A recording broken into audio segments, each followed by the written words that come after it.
The layout for a proof that two things are equal, it looks like this. You start with the left-hand side, and then you manipulate, fiddle about, and eventually you end up with the right-hand side, and then you can say your concluding statement, therefore, blah, blah, blah, does equal blah, blah, blah. Now, in this case, the left-hand side is relatively simple, and the right-hand side has got much more scope for doing things. I can expand the brackets, I can add stuff, whereas the left-hand side, it really doesn't, there's not a lot I can do other than add stuff that isn't even there. So I'm going to swap them over and write it the other way around, and then I'm going to prove it. So now the left-hand side is going to be x add b over 2 squared minus b squared over 4. And with a proof, you take it nice and slowly. So expanding out x squared plus b over 2x plus b over 2x. Obviously, I could have added those, but I'm going nice and slow. B over 2 squared. I could have squared the top and bottom, but I'm going super, super slow because it's a proof. Equals x squared. Now I'm going to add the b over 2x and b over 2x, giving a bx. Now, one step at a time, I'm going to square the top and square the bottom. Oh, I don't know where b to the 4 came from. B squared over 4. And now I can cancel those two terms. So you drag out every single step to show what's happening.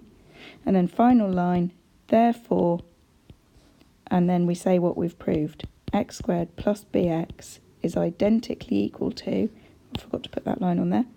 For all x, it's identically equal to x plus b over 2 squared minus b squared over 4. They're literally the same thing. Right, now we're going to do a disproof. And the way we're going to disprove this statement is just to come up with something for which it doesn't work. What we proved in the first one is that this thing here is literally the same as this thing here for all real numbers x. Now, the claim here is that for all x and y, for every single pair x and y, every single one, x squared plus y squared square rooted is smaller than x plus y. So if I can just find one for which it isn't true, then it's not true, because the statement is that it is always, always, always, always true. So I have come up with this idea. I'm going to put x is 5 and I'm going to put y is 0. And it's usual in maths to say let. Let x equal 5 and y equal 0. Then, now we're going to take the two sides totally separately. X squared plus y squared square rooted is equal to the square root of 5 squared plus 0 squared, which is the square root of 5 squared, again doing it super slowly, which is 5, because it's a proof. So that's one of the sides. That's the left-hand side of the equation.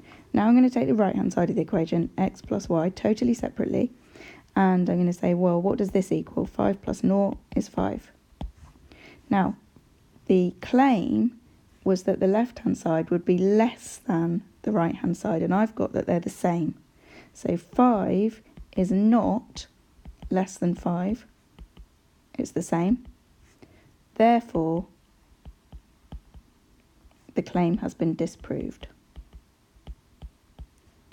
That's my concluding statement. It's been disproved. It's not true.